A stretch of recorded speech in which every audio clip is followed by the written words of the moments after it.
Alors, bonjour à tous les quatrièmes. Et donc, un petit programme sur YouTube. Alors, vous ne verrez pas mon visage, hein, ça sera une vidéo commentée sur l'ordinateur. Euh, donc, évidemment, on est dans le chapitre en ce moment, composition de l'air, les gaz. Vous savez maintenant, donc, il n'y a plus un seul gaz, hein, il y en a des dizaines, avec tous ces scientifiques qui en ont trouvé là pendant 300 ans, à les tester un peu comme des fous. Et vous devez en retenir quelques-uns, les principaux. Et donc, je vous propose de commencer par une activité documentaire sur l'atmosphère terrestre. Alors, on lit ensemble. L'atmosphère terrestre est un mélange formé de différents gaz et de particules diverses. Ce mélange forme une enveloppe gazeuse autour de la Terre qui contient l'air que nous respirons. C'est grâce à l'atmosphère que l'apparition et le maintien de la vie sont possibles sur Terre. Alors, déjà, savoir un truc, c'est que la Terre est vraiment très petite. Alors, évidemment, suffisamment grande pour qu'il y en ait encore qui disent que la Terre est plate. Mais bon, ça, c'est une autre histoire. Non, elle est vraiment petite, hein, dans le sens où, je vous le rappelle, hein, vous marchez 30 km par jour pendant 2 mois. Et finalement, vous avez déjà fait une partie du tour de la Terre. C'est-à-dire qu'il suffit de faire 24 fois plus, c'est-à-dire marcher 30 km par jour pendant seulement donc 2 fois 24, c'est-à-dire 4 ans, et vous avez fait le tour de la Terre. Alors l'atmosphère, elle est encore plus petite. Pour vous dire à quel point elle est petite, elle fait seulement 10 km d'épaisseur. Et même sur ces 10 km d'épaisseur, donc 10 km, hein, vous voyez tous ce que ça fait hein, quand vos parents font 10 km en voiture. Mais la plupart de l'air est même contenu entre 0 et 3 km. Donc là, si vous êtes allé en montagne, vous voyez déjà qu'à la montagne, on manque d'air. Oui, c'est normal, c'est parce que déjà l'air est principalement en dessous de vous. Alors finalement, l'air, il n'y en a pas énormément et donc c'est facile de le polluer sans envoyer on va dire des quantités invraisemblables de polluants dans l'atmosphère. Alors, il y a plusieurs couches dans cette atmosphère qu'il faut apprendre par cœur. Donc forcément, ces couches sont des sphères, parce que la Terre est ronde. Alors la première, elle est entre 0 et 13 km. Donc vous la voyez ici. C'est ce qu'on appelle la troposphère. Voilà. Donc c'est dans cette couche que se passe la plupart des choses, et notamment les avions qui volent pile poil tout en haut de la troposphère. Et le mont Everest, hein, le mont le plus élevé sur Terre, qui fait à peu près 9 km, il est ici, et donc il est quasiment en haut de la troposphère. Donc c'est bien évidemment là où il y a toute la vie, etc. Alors ensuite, vous avez la stratosphère. Alors là, il se passe quelque chose de spécial. C'est-à-dire que la température, elle va remonter. Alors déjà, imaginez-vous bien que quand vous êtes à 13 km d'altitude, il fait très très froid, moins 56 degrés. Et oui, c'est une réalité. Mais partout, hein, même à l'équateur, où il fait très très chaud au sol, il peut faire 50 au sol, il peut faire très bien moins 56 degrés en hauteur. Il n'y a vraiment aucun souci. Alors toute cette zone, entre 13 et 56 km, il y a énormément de vent. Énormément de vents qui viennent de l'ouest. Hein, ça, c'est dû à la rotation de la Terre. Et notamment, sur nous, on appelle ça le jet stream. Et la température commence à monter, parce que finalement, il y a de moins en moins de particules d'air, et elle remonte jusqu'à 0 degré. Alors, elle a beau remonter jusqu'à 0 degré, hein, à 56 km d'altitude, c'est pas un temps pour y vivre, parce que, autant vous dire qu'il n'y a plus d'air. Alors, c'est là qu'on trouve aussi ce qu'on appelle la couche d'ozone. Ça, vous en avez entendu toujours parler. Alors, cette couche d'ozone, elle est maintenant reformée, hein, il n'y a plus de problème. Il y a 20 ans, on en parlait beaucoup parce qu'il y avait un gaz qui provenait des frigos qui étaient très dangereux et qui ont libéré dans l'atmosphère. Ça s'appelait les CFC, les chlorofluorocarbures. Et ça détruisait cette couche d'ozone. Et en gros, les rayons dangereux là, qui provenaient du soleil, ils nous faisaient prendre un coup de soleil en 10 fois moins de temps que d'habitude. Surtout en Antarctique, parce que c'était vraiment là qu'il y avait le trou de la couche d'ozone. Donc, dit autrement, les pingouins, eh ben, ils avaient un coup de soleil rapidement. Enfin non, ils peuvent pas avoir de coup de soleil. Donc, revenons à nos moutons. La stratosphère, la stratosphère, ben, il ne s'y passe pas grand-chose, hein, à part que quand vous lancez un ballon météo, par exemple, qui va vouloir savoir la météo qu'il fait dans toute la stratosphère, ben, il va monter jusqu'à à peu près 40 km là. Donc forcément, bah, à 40 km, on peut avoir des données très facilement. Euh, Rappelez-vous d'autres cours de 5e aussi, c'est Félix Baumgartner qui a sauté dans l'espace. Bah, lui, son ballon, donc il est monté, son ballon à l'hélium, il est monté jusqu'à 40 km, hein, donc on peut facilement monter jusque-là. Et c'est ce qu'on appelle la stratosphère. Alors le nom, hein, ça vous dit quelque chose, ça c'est sûr. Voilà. Mais est-ce que vous saviez que c'était à cet endroit-là? Bah ça, je ne pense pas. Alors ici, il y a quelque chose qui s'appelle la pression atmosphérique. Alors ça, vous n'êtes pas encore au courant, c'est un concept très particulier, un petit peu difficile à comprendre. La pression atmosphérique, en gros, retenez pour le moment que c'est proportionnel à la quantité d'air qu'il y a. Donc s'il y a 1000 particules d'air dans un espace particulier, au sol, ben dans ce même espace que vous considérez à 56 km d'altitude, il n'y aura plus qu'une seule particule d'air, donc 1000 fois moins. Voilà. Et puis ben maintenant, hein, je ne vous apprends rien, vous voyez ça? 10 moins 2, 10 moins 8, ben voilà, c'est la leçon que vous êtes en train de faire en maths aujourd'hui. Enfin aujourd'hui, en ce moment, hein, c'est pour éviter de mettre 0,00000 et puis s'embêter à mettre plein de zéros, ben forcément, ben on met ce qu'on appelle des puissances. Alors on continue à monter, hein, on est entre 56 et 90 km. Alors encore une fois, hein, en ligne droite, hein, ça ne fait pas beaucoup de kilomètres, hein, 90 km, c'est même pas Périgueux-Bordeaux, donc forcément c'est pas énorme. Mais déjà en altitude verticale, eh bien, il a le temps de se passer beaucoup de choses. Donc c'est ce qu'on appelle la mésosphère. Alors là, la mésosphère, elle est marquée par la température qui redescend, qui rechute à moins 90 degrés. Et ensuite, on a la thermosphère, avec une température qui remonte, alors là, de manière infinie. Enfin, infinie jusqu'à ne plus exister, parce que la température n'a pas de sens quand il n'y a pas de particules, et vous savez que dans l'espace, il n'y a pas de particules. Bon. Donc, il y a une autre limite qu'il faut que vous connaissiez, c'est la limite de 100 km.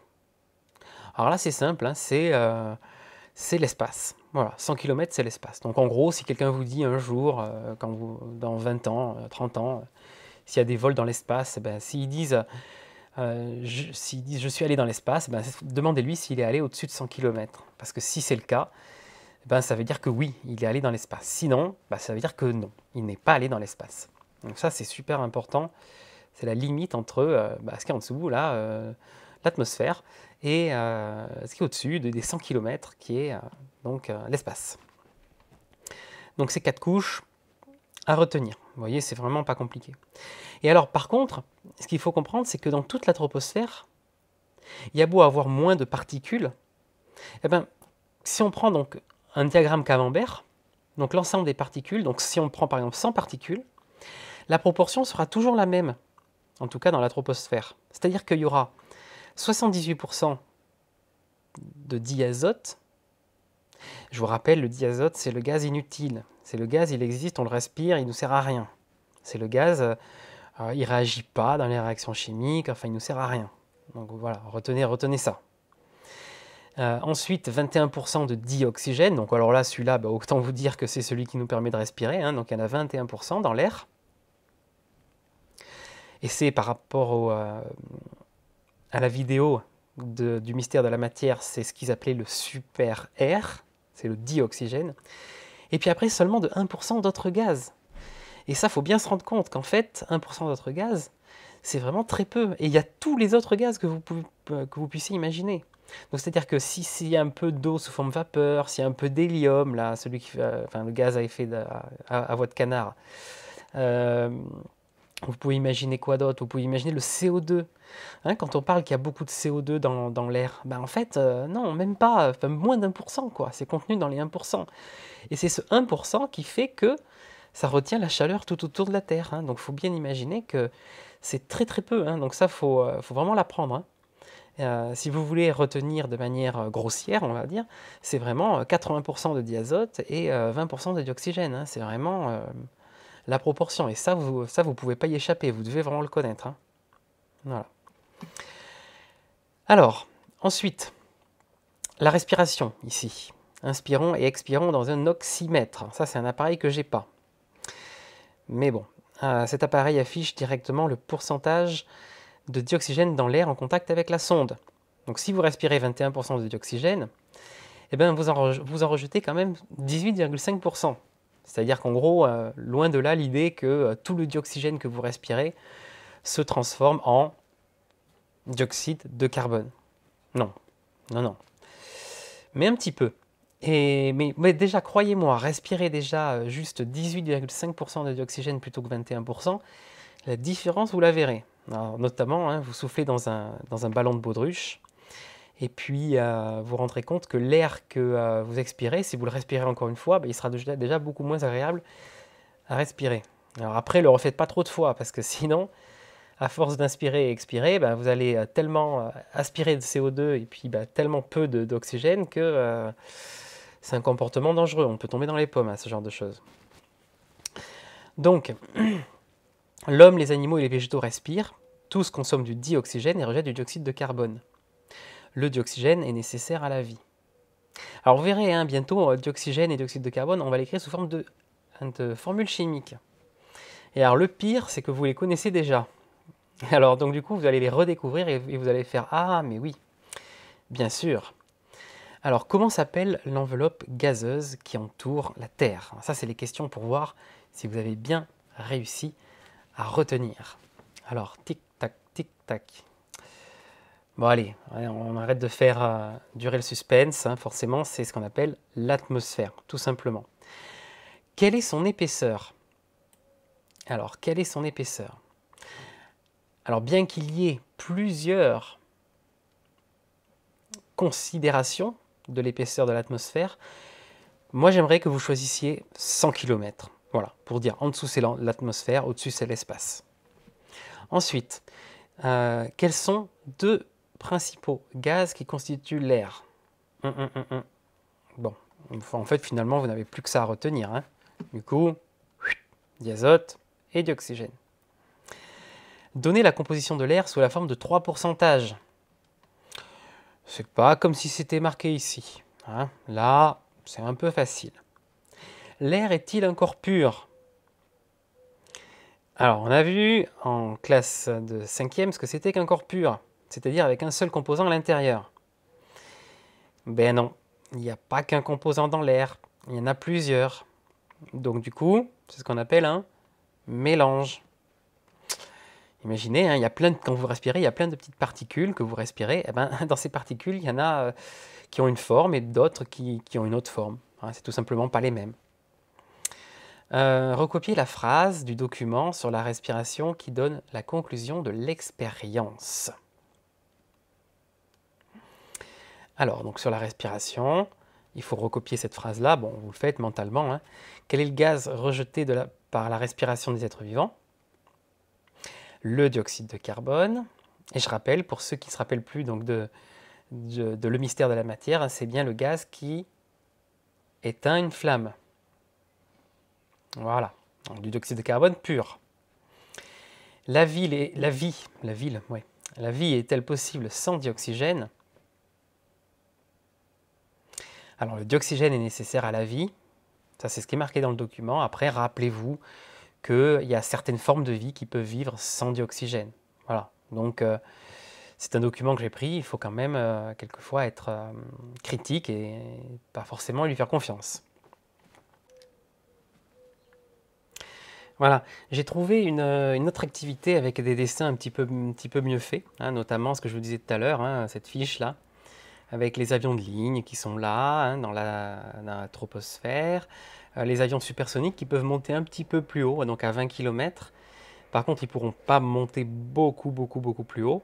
Hein. Après, donc vers 40 km, il y a les ballons sondes, okay, et les fusées météorologiques qui peuvent monter encore plus haut.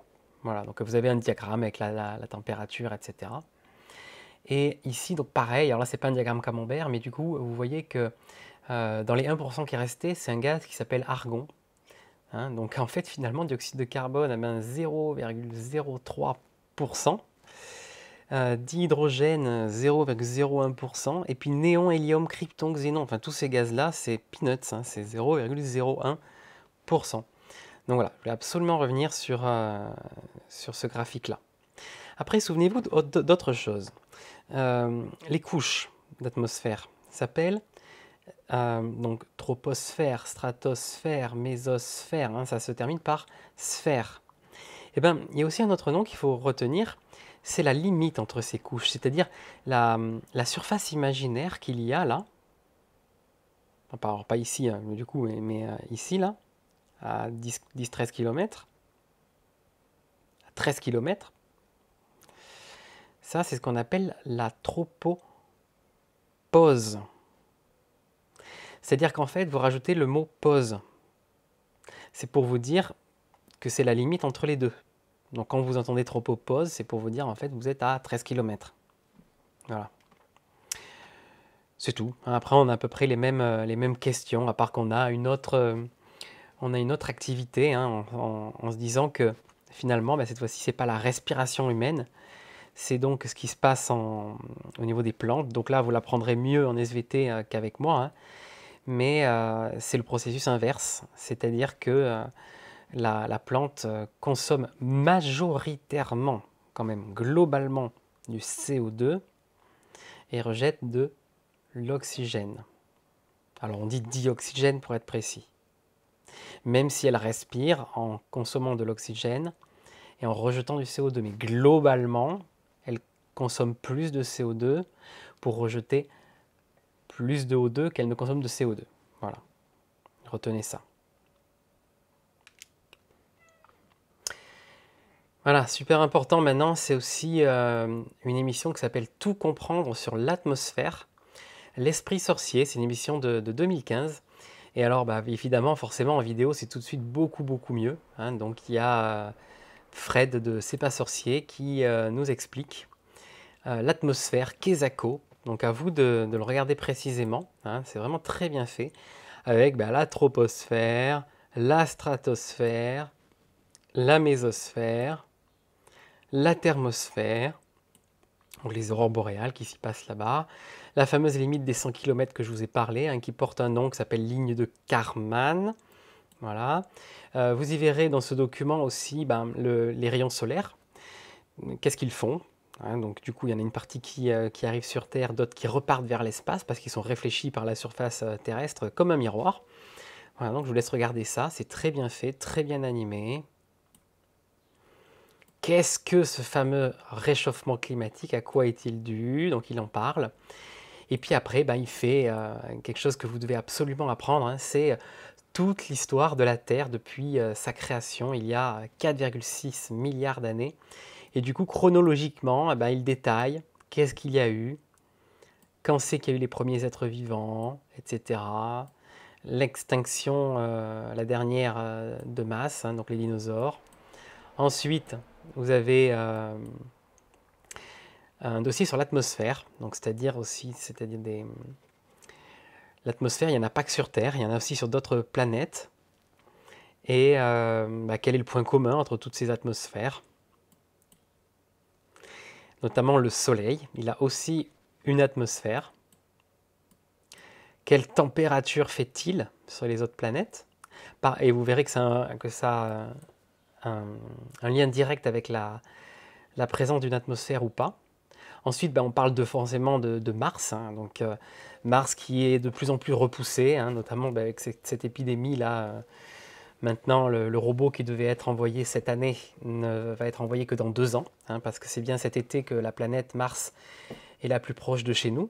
Mais bon, comme il y a du retard, forcément, ça sera dans 2 ans plus tard, hein, donc la mission ExoMars.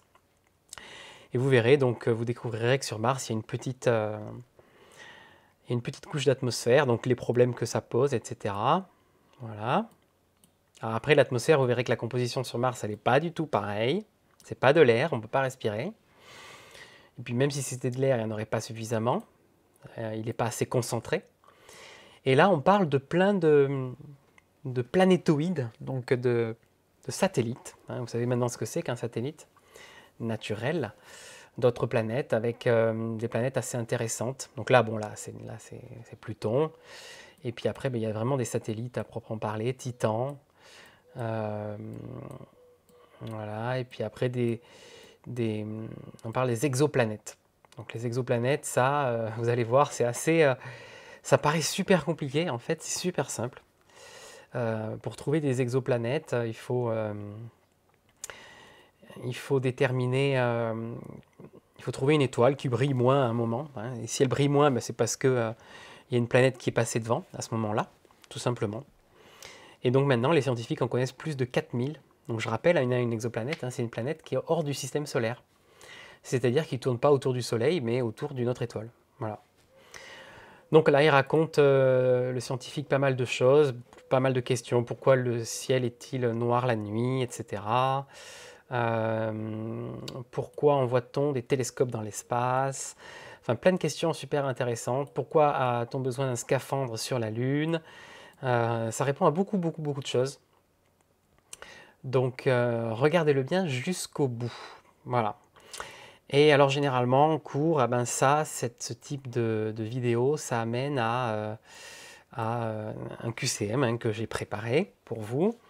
Alors évidemment, ça en fait beaucoup, hein, ça vous en fait deux. Hein, ça en fait un sur le mystère de la matière et un sur ça.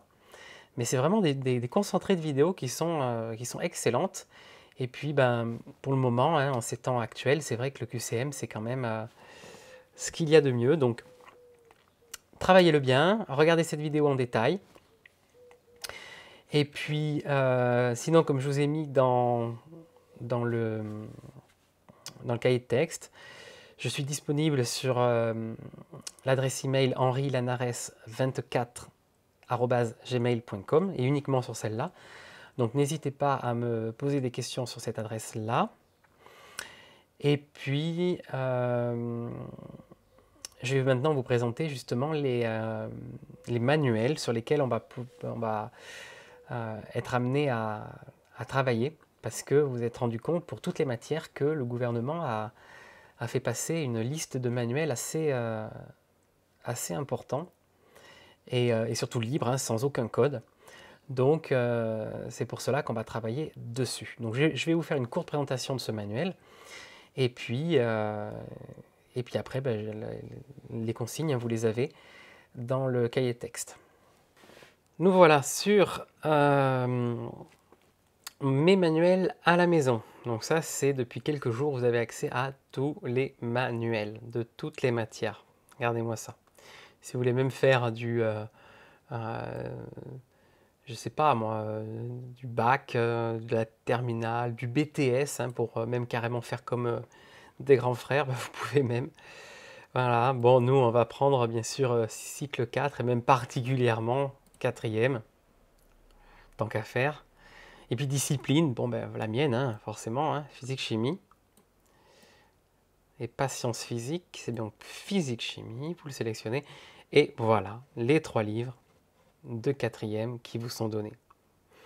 Alors nous, bon, on va travailler avec l'un d'entre eux, hein, et j'ai choisi notamment celui-là. Voilà, donc vous cliquez dessus, vous l'ouvrez, vous pouvez le mettre en plein écran. Alors encore une fois, hein, les liens vont être en description, c'est-à-dire que je vais vous mettre les liens de l'ensemble des manuels, et puis après je vais vous mettre le manuel de physique-chimie. Voilà. Et puis il ne faut pas vous décourager, hein, il y a beaucoup de choses dans un manuel, on ne peut pas tout faire. C'est juste à chaque fois qu'il y a beaucoup d'activités et que chacune des activités permet de voir les choses autrement, permet de voir d'autres exemples. Et donc c'est pour ça que moi je vous oriente vers quoi faire. Voilà. Donc ça c'est la première page. Voilà. Et puis là, ben, il y a forcément les 4 grands thèmes. Alors ben, nous en ce moment on est dans organisation et transformation de la matière, évidemment. Mouvement et interaction. Donc c'est un chapitre que on a terminé, mais par contre vous savez très bien que vous n'avez toujours pas fait le devoir, donc c'est effectivement celui qui arrive prochainement sur Moodle, et que vous aurez à me rendre. Et puis ici, il y a le thème 3, l'énergie et ses conversions. Donc là, on ne l'a pas encore fait du tout, et notamment tout ce qui est circuit électrique, hein. Moi, je le garde pour la partie 3e. Et puis par contre, on retrouve le thème hein, qui est là, des signaux pour observer et communiquer. Donc les signaux sonores, les signaux lumineux, là aussi, hein, vous êtes bien au courant parce que justement sur le son, hein, je vous ai testé beaucoup de compétences. Voilà. Alors, comment se présente ce livre? 162 pages, vous voyez, c'est marqué en bas, et puis on passe de l'une à l'autre en cliquant sur ça. Page 9, page 11, voilà. Organisation et transformation de la matière. Donc on va bien sûr passer du temps sur ce chapitre-là, parce que c'est des choses que on est en train de faire en ce moment. Et alors regardez ça, ça vous dit rien? L'air que nous respirons est-il pur? Ben voilà, on a l'expérience de Lavoisier. Voilà. Donc on a le mercure, on a l'air, etc., hein, qui a été reproduite, avec l'oxyde de mercure qui a été chauffé, tac, la cloche qui permet de récupérer le gaz qui sort. Alors il y avait vraiment ces récipients-là, hein, comme dans la vidéo. Hein. Voilà. Et puis pareil, hein, inversement, hein, quand vous mettez une couche d'air exposée au métal, eh ben, vous retrouvez donc une couche de rouille dessus. C'est normal, hein, c'est vraiment dû au fait que l'air, en se combinant avec le métal chimiquement, ça forme de la rouille. Hein, donc rappel. Et puis encore une fois, quand on réchauffe le métal, la rouille s'en va. C'est-à-dire qu'en fait, l'air, donc plus particulièrement, vous savez maintenant que ce n'est pas l'air, c'est le dioxygène de l'air, c'est-à-dire une partie de l'air seulement. Eh bien, qu'est-ce qu'il fait? Il s'évapore, et donc ça fait apparaître du dioxygène sous la cloche, qui n'était pas à la base. D'accord? Donc lisez bien tout ça, hein, c'est vraiment important, c'est vraiment une autre façon de voir les choses par rapport au documentaire que je vous ai donné. Voilà. Comment une pollution peut-elle faire disparaître la faune et la flore d'un lac? Donc là, on parle des pluies acides. Voilà, mais ça, on y reviendra un petit peu plus tard. Voilà. Ensuite, ici, comment retrouver expérimentalement la composition de l'air? Alors, je vous montrerai une vidéo pour essayer de trouver ça. Mais c'est pas si compliqué que ça. Hein, on le verra plus tard. Pourquoi préfère-t-on les panneaux en peuplier pour les décors de théâtre? Ça, c'est quelque chose que je préfère voir en classe de 3e, parce qu'on fait pas mal de calculs là-dessus. Et notamment, pourquoi un bois est plus lourd ou plus léger que l'autre.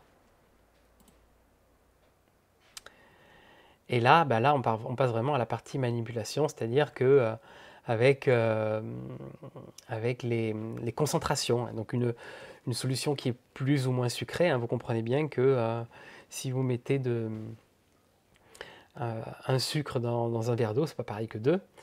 Et par contre, si vous mettez 2 sucres, mais aussi dans 2 fois plus d'eau, finalement, ça revient à la même chose. Voilà, donc on fait un petit tour d'horizon. Les états de la matière, donc ça évidemment ce sont des rappels, les corps purs et les mélanges. Hein, donc les mélanges, c'est quand il y a plusieurs corps purs, en fait plusieurs particules différentes, hein, donc c'est très bien imagé, vous pouvez déjà commencer à le regarder. Ça c'est quelque chose qui doit vous rappeler des souvenirs, hein, c'est le graphique qu'on a fait l'année dernière quand on a fait la solidification du glaçon. Et puis aussi quelque chose qu'il faudra bientôt apprendre, et ça vous pouvez déjà vous avancer, la matière, quand on la regarde au microscope, elle est différente suivant si c'est solide, liquide ou gazeux. Alors si c'est solide, tout est hyper bien rangé, tout est l'un sur l'autre, comme si c'était une structure parfaitement géométrique. Quand c'est liquide, par contre, là, tout se roule un peu. les uns sur les autres, hein, les particules. Et quand c'est gazeux, alors là, les particules ne se touchent pas, hein, elles sont carrément éloignées, elles vont dans tous les sens. Donc c'est vraiment ce qu'on appelle un gaz. Donc ça aussi, il faudra l'apprendre. Voilà. La masse et le volume, alors ça c'est pareil, hein, c'est des choses qu'on a commencé à faire, hein, et vous vous rappelez que c'est Lavoisier, il y tenait énormément. C'est-à-dire que vous mettez de la glace dans un bécher, ça va peser par exemple 82,3 grammes. Ben, c'est pas parce que la glace fond que la masse va changer, parce que vous avez autant de particules à l'intérieur du bécher, donc ça ne change pas. C'est juste que au lieu d'être bien ordonné comme ça, eh ben, tout est désordonné, mais finalement, vous comptez le nombre de triangles ici et le nombre de triangles là, c'est vraiment strictement identique. Voilà.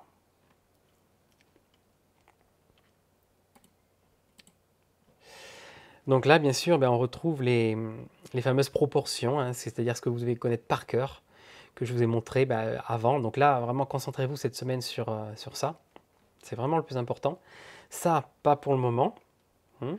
Enfin, rapidement quand même, parce que c'est vrai que, ben, vous avez vu, hein, la semaine dernière, on a fait l'expérience. Hein, on avait pris 2 béchers, l'un était rempli d'huile, l'autre était rempli d'eau, et puis vous avez vu que on a mis la même quantité à l'intérieur, et pourtant ça pesait pas pareil sur la balance. Donc c'est un peu ça le principe.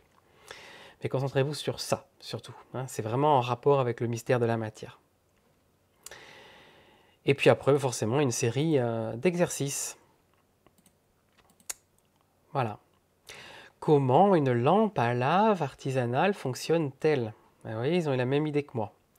Donc forcément, la lampe à lave, ça c'est super, dans le sens où ça fait intervenir beaucoup de choses du programme, de 5e et de 4e. Donc je vous le rappelle, vous avez les documents, il faut savoir comment marche une lampe à lave, j'insiste. Et puis ben, des documents qui finalement, ben, c'est sous forme de choses à lire, mais on retrouve l'effet de serre, hein, c'est-à-dire ce qui est expliqué dans ce fameux documentaire sur l'atmosphère, hein, que vous devez regarder. Donc après, vous pouvez aussi lire ça, hein, ça vous fait des expériences supplémentaires, enfin des exercices, des exemples supplémentaires. Et puis, ben, je vous ai raconté, hein, ça c'est quelque chose que j'aimerais bien faire à votre retour, c'est tout ce qui est... ouais, je vous ai parlé, hein, quand on faisait du feu, bon voilà, hein, c'est contrôlé, hein, mais avec un flacon, on peut mettre de l'oxygène à l'intérieur et voir qu'est-ce qui se passe par rapport au fusain. Donc c'est ni plus ni moins que du charbon. Hein. Et puis on va commencer à voir plus tard ce que c'est qu'une molécule et un atome. Donc c'est normal, vous ne savez pas ce que c'est pour le moment. Mais dites-vous que oui, c'est bien pour cette année. Voilà. À quoi servent les modèles moléculaires? Donc on va voir, c'est des sortes de billes qui constituent la matière. Voilà. Et puis on va voir des petites expériences toutes simples, hein, comme quoi, par exemple, regardez, c'est tout bête, hein. Voilà, j'ai une balance et puis bah, un flacon qui est fermé au-dessus, complètement, avec un bouchon. Enfin, un bouchon. C'est-à-dire que s'il y a un dégagement de gaz, ça peut être dangereux. Donc on va dire que c'est un bouchon qui est censé s'étendre, peut-être. Bon. Ici, donc, de l'eau, et puis il y a une sorte de tube à essai avec de la levure chimique. Cette levure chimique va tomber dans l'eau en secouant, et ça va faire un dégagement de gaz. Tant que ce gaz reste dans la partie qui est là, ce gaz, il a un poids, il a un certain poids. Mais c'est pas pour autant que si ce gaz a un poids, la balance va indiquer plus, parce que finalement, tout se transforme. C'est-à-dire que ce gaz, il provient de quoi? Il provient de, par exemple, de la poudre qui s'est transformée en gaz. Et donc du coup, la masse de la poudre est plus petite.